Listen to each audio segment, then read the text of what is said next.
Ministro brasileiro critica Conselho de Segurança da ONU na abertura do G20. E você vai ver também. Antony Blinken se encontra com Lula e deixa claro que os Estados Unidos não concordam com as críticas a Israel. A Argentina estaria barrando a entrada de estudantes brasileiros que chegam ao país como falsos turistas. Com recorde histórico de internações, a capital do Rio de Janeiro decreta epidemia por conta da dengue. E começou a Copa do Brasil, um torneio marcado por histórias inusitadas. Ingresso para o jogo do Corinthians pode ser parcelado em até 9 vezes. Tudo isso você confere a partir de agora, no Jornal das 18h30.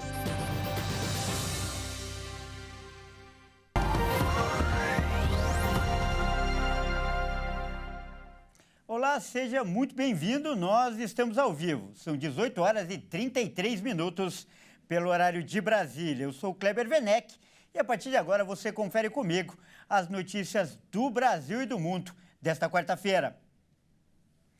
E olha só, começou hoje no Rio de Janeiro a reunião anual do G20, que é o grupo que reúne os países com as maiores economias do mundo.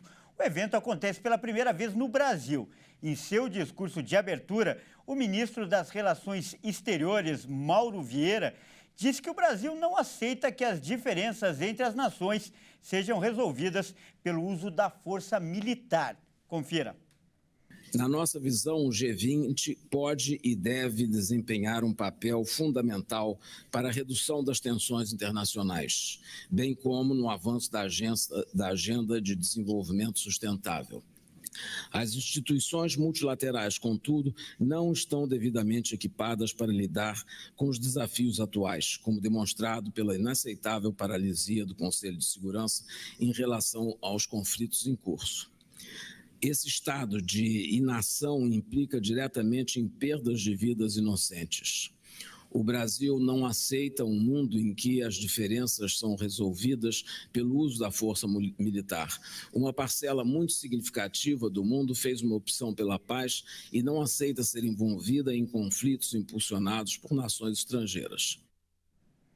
Em meio à crise diplomática com Israel, o presidente Lula recebeu hoje a visita do secretário de Estado dos Estados Unidos, Antony Blinken. E apesar do clima diplomático do encontro, Blinken teria deixado claro que não concorda com as últimas falas de Lula sobre Israel.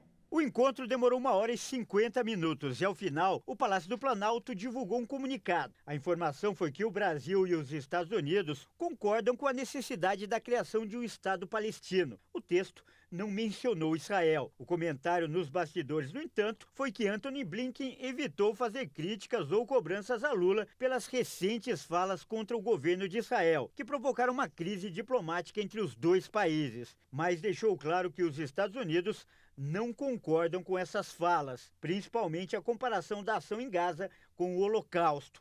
Ele citou ainda que o padrasto dele foi sobrevivente do Holocausto. Também falou da participação do governo brasileiro no conflito entre a Venezuela e a Guiana e os esforços para a busca da paz na guerra entre a Rússia e a Ucrânia. Outros temas abordados foram meio ambiente, transição energética e o Fundo Amazônia. De Brasília, Blinken seguiu para o Rio de Janeiro, onde vai participar das reuniões do G20. Olha, e por falar em G20, o esquema de segurança para o encontro do G20 hoje, no centro do Rio, foi o maior desde os Jogos Olímpicos de 2016.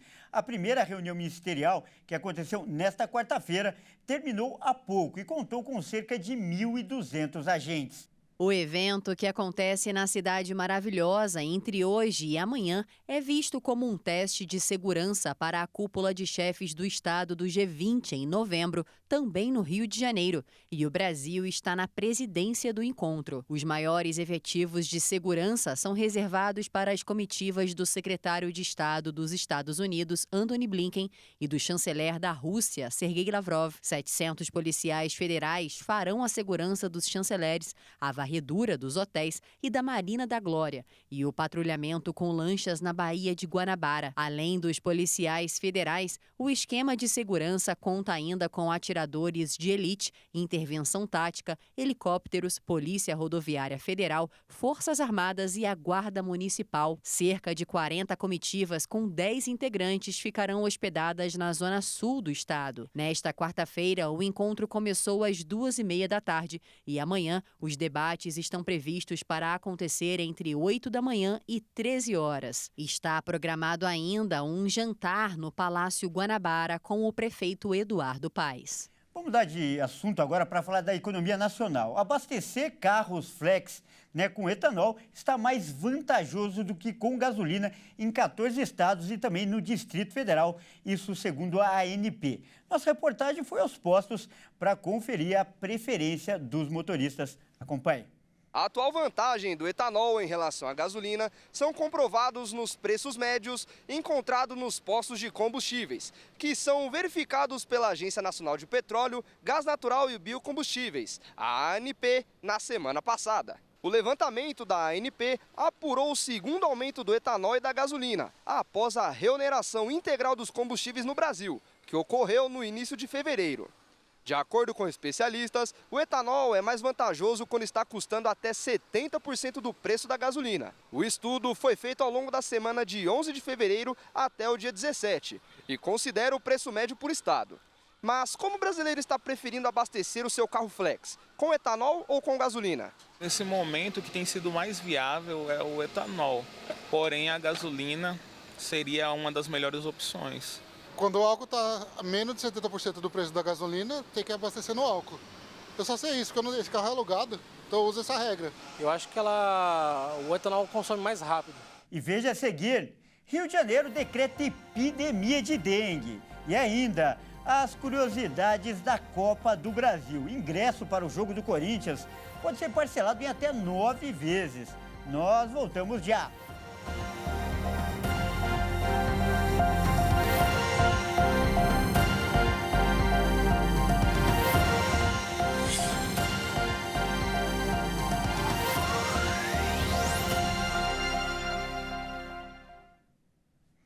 Mais uma vez, seja muito bem-vindo. Nós estamos de volta e ao vivo. São 18 horas e 41 minutos pelo horário de Brasília. E o número de casos de dengue no estado do Rio de Janeiro continua crescendo. Hoje, o governo estadual decretou epidemia da doença. Nesta quarta-feira, o governador do Rio, Cláudio Castro, anunciou que o estado vive uma epidemia de dengue. O número de casos desde o início do ano é 20 vezes maior que o esperado para o período e 4 pessoas já morreram por conta da doença. O avanço no número de casos fez o estado criar um centro de operações de emergência dengue na Zona Norte para ampliar e agilizar a organização de estratégias de vigilância sanitária contra a doença. Agora, o objetivo é unir todos os setores de saúde, inclusive a vigilância sanitária, para dar uma resposta rápida para os municípios. Além disso, haverá ampliação de salas de hidratação em 22 unidades de pronto atendimento, municipais e estaduais. Segundo o governo, a taxa de crescimento da dengue atinge as 92 cidades fluminenses, registrando quase 50 mil casos apenas nos 2 primeiros meses de 2024. E Santa Catarina também sofre com a dengue. O estado já registrou 8 mortes e também decretou situação só que de emergência. Santa Catarina vive novamente uma epidemia de dengue. Já são mais de 17 mil casos que estão sendo avaliados pela DIV, órgão da Vigilância Epidemiológica de Santa Catarina, que investiga essa situação. De acordo com a própria DIV, já são 8 óbitos confirmados pela doença. Aqui a secretária de Saúde, Carmen Zanotto, lançou um informativo dizendo o porquê desse decreto emergencial no estado. Bom, nós estamos acompanhando através do conjunto dos nossos 295 municípios, tanto os internamentos como ampliação da procura das emergências dos nossos hospitais e das UPAs, o aumento do número de municípios infestados, já temos mais de 8 municípios com decreto de emergência e seguindo as orientações e as normas sanitárias, estamos optando então por um decreto de emergência, até porque ele se faz necessário para a gente ampliar ainda mais, se necessário for, a oferta de serviços. Tá aí, portanto, a palavra da secretária Carmen Zanotto. Já são 177 municípios em situação de emergência devido à dengue em Santa Catarina. As vacinas estão em falta, como em todo o Brasil, devido à baixa produção.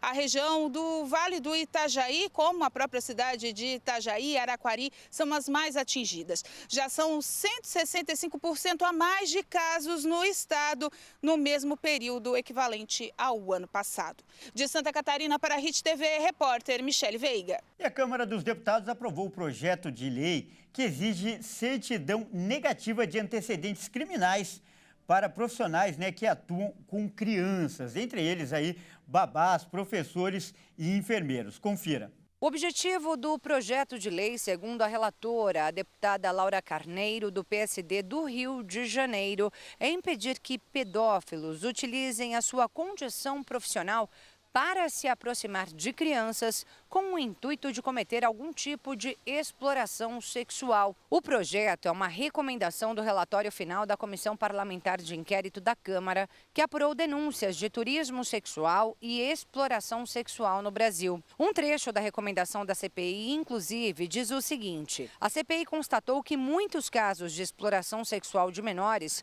são praticados por pessoas que trabalham no atendimento a crianças. Propomos, assim, uma alteração no Estatuto da Criança e do Adolescente para exigir dos profissionais que vão trabalhar com crianças a apresentação de certidão negativa de antecedentes criminais. O texto foi apoiado pela relatora nas comissões de Constituição e Justiça e de Cidadania e Previdência, Assistência Social, Infância, Adolescência e Família. Por outro lado, recebeu críticas de outros parlamentares por não focar exatamente em quem cometeu crimes sexuais, mas em todas as pessoas que cometeram delitos quaisquer. O deputado Glauber Braga, do PSOL do Rio de Janeiro, deu como exemplo uma pessoa que tenha cometido um furto aos 18 anos de idade e que, com a lei, não poderia nem auxiliar no administrativo de uma escolinha de futebol aos 40 anos. Mesmo com ressalvas, a medida foi aprovada. Mas a relatora destacou que eventuais mudanças quanto aos crimes devem ser feitas no Senado, para onde a matéria segue agora para apreciação. E olha, ainda falando de segurança pública, a fuga de 2 criminosos do Presídio Federal de Mossoró, no Rio Grande do Norte, completou uma semana. E a Força Tarefa acredita que os fugitivos continuam em uma área de buscas. O número de agentes das forças de segurança atuando nessas buscas já chegou a 500 desde o começo das investigações. Uma semana depois da fuga, os presos permanecem foragidos. Já chegou a 500 o número de agentes das forças de segurança atuando nas buscas. Também foram anunciadas várias medidas pelo governo federal, como o afastamento da direção do presídio e de responsáveis pelas áreas de segurança, inteligência e administração, além da abertura de 2 investigações paralelas. Autoridades apuram as circunstâncias e possíveis responsabilidades pela fuga de Rogério da Silva Mendonça e Davidson Cabral Nascimento. Os criminosos foram vistos pela última vez na última sexta-feira. Durante a fuga, eles chegaram a invadir 2 casas. Os policiais já encontraram algumas pistas no raio de 15 quilômetros da penitenciária. O ministro da Justiça, Ricardo Lewandowski, suspendeu visitas e banho de sol em Mossoró e ordenou a revisão dos equipamentos e protocolos de segurança nas 5 penitenciárias federais do país. Além disso, anunciou que o Ministério irá determinar a construção de muralhas e a adoção de sistemas de videomonitoramento com reconhecimento facial. Com autorização do ministro, nesta quarta, a Força Nacional começou a atuar na força-tarefa das buscas pelos fugitivos. O pedido para o envio das equipes partiu do diretor-geral da Polícia Federal, Andrei Rodrigues. E nesta sexta-feira, a Força Penal Nacional também vai começar a atuar para o reforço da segurança no entorno da penitenciária e treinamento de agentes durante 60 dias. E a gente volta a falar agora das notícias internacionais. A Argentina estaria barrando a entrada de brasileiros no país. E a alegação é que esses viajantes seriam falsos turistas. A informação foi divulgada hoje pelo site de notícias UOL. Segundo o site de notícias, a Argentina do presidente Javier Milei começou a restringir o acesso de estrangeiros. Nas últimas décadas, milhares de brasileiros foram para o país vizinho com o objetivo de estudar de graça nas universidades públicas. A estimativa é que pelo menos 10 mil jovens do Brasil são universitários na Argentina. A comunidade brasileira total conta com cerca de 90 mil residentes, segundo dados do Itamaraty de 2022. Desde 2004, Brasil e Argentina possuem um acordo bilateral que permite aos cidadãos dos dois países um status especial e direito de permanecer em solo estrangeiro por até 90 dias, podendo ter o prazo prorrogado por mais 90 e o direito de iniciarem suas residências, se assim desejarem, de acordo com especialistas. A desconfiança dos argentinos é que os brasileiros entram como turistas e depois ficam para estudar. E agora é hora de falar de esportes aqui no Jornal das 18h30. E quem traz as informações, como sempre, é ele, Leonardo Félix. Olá, Léo, boa noite. E a Copa do Brasil, aquele torneio cheio de curiosidades, já começou, não é, Léo? Dentro e fora de campo essas curiosidades. Kleber, é verdade. Isso acontece porque é a competição mais democrática e emocionante do Brasil. Boa noite para você, boa noite para todo mundo que acompanha aqui o Jornal das 18h30. Ela reúne os maiores clubes do país, até alguns que são quase amadores. Realizada desde 1989, a Copa do Brasil reúne times das séries A, B, C e D, além de clubes sem divisão. 17 equipes diferentes já foram campeãs. O maior vencedor é o Cruzeiro, com 6 títulos. O Grêmio tem 5. Palmeiras e Flamengo estão empatados na terceira posição, com 4 conquistas cada. A Copa do Brasil tem histórias curiosas ao longo de suas 36 edições. Nesta quinta-feira, o Cianorte joga em casa contra o Corinthians. O ingresso está com preço salgado, R$ 190, mas o torcedor paranaense poderá parcelar o valor da compra em até 9 vezes.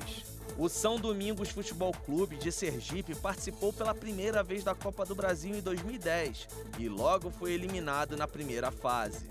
A equipe contava com 4 irmãos e 3 primos, além de ter o pai dos 4 irmãos como zelador do campo do clube. Fred é o maior artilheiro, com 37 gols marcados.